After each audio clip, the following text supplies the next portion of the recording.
The head of state and other top government officials joined millions of Kenyans countrywide to formally launch the National Electronic Voter Registration exercise using the recently procured biometric voter registration kits. It was the first voter registration exercise for the electoral body IEBC, which is targeting at least 18 million eligible Kenyans in 25,000 polling stations using the 15,000 BVR kits. President Kibaki took the first lot on the National Voter Register, and registering him was no easy task for the IEBC registration clerk, nervous moments forcing the president to repeat the exercise several times to ensure that his 10 fingerprints were correctly captured, as well as his facial features.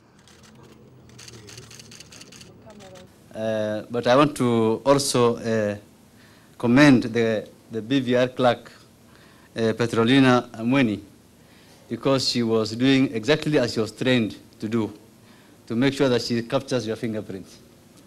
When she was not sure that she didn't capture very well, she asked you to take it back.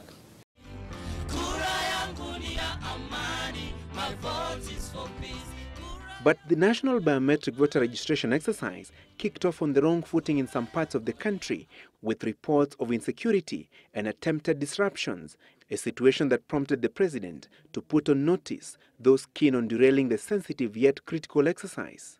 Whoever you are, we shall take that action, and we will do it. And if you want to try early. Please. However tall he is, or short, or fat. There is no point in anybody trying to mess up an election. The National Voter Registration exercise will take place for 30 days concurrently, and doors of the registration centers will close on December 18th, IEBC cautioning Kenyans against the all-too-familiar last-minute rush. IEBC has no luxury of time to give even one single day of extension. Electronic voter registration is part of the many far-reaching electoral reforms aimed at fixing the electoral malpractices witnessed during the controversy-ridden 2007 general election, among them cases of dead voters, multiple registration of voters, and impersonation. And if you're planning to engage in any mischief during the voter registration process, it's all eyes on you.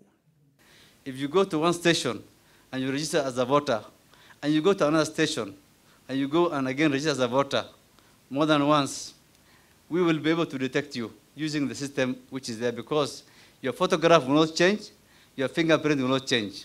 And so we'll get you. Don't try, don't attempt. It's against the law, and we'll arrest you. But hundreds of youths who have just turned 18 could be locked out of the voter registration exercise and even the March 4th, 2013 date with the ballot because of lack of identity cards. The Ministry of Immigration and Registration of Persons has been challenged to expedite the process of issuing IDs before the 30-day voter registration period lapses. The waiting card which is given to those who apply for ID cards is not an ID card under the law. So don't be cheated. Don't be cheated that you can come and use the waiting card to get a voter's card. With retirement beckoning for President Mwai Kibaki, the scramble for his vote and endorsement is on. One of the political leaders eyeing to succeed him in next year's race to State House wasted no time trying his luck for the coveted vote. Now that you are the first registered voter in Kenya, and you will not be running again for office, and we are about 10 or so presidential candidates who are eyeing your seat, Your Excellency, who will be seeking your vote, Your Excellency. May I take this opportunity to be the first to ask for your precious vote, Your Excellency.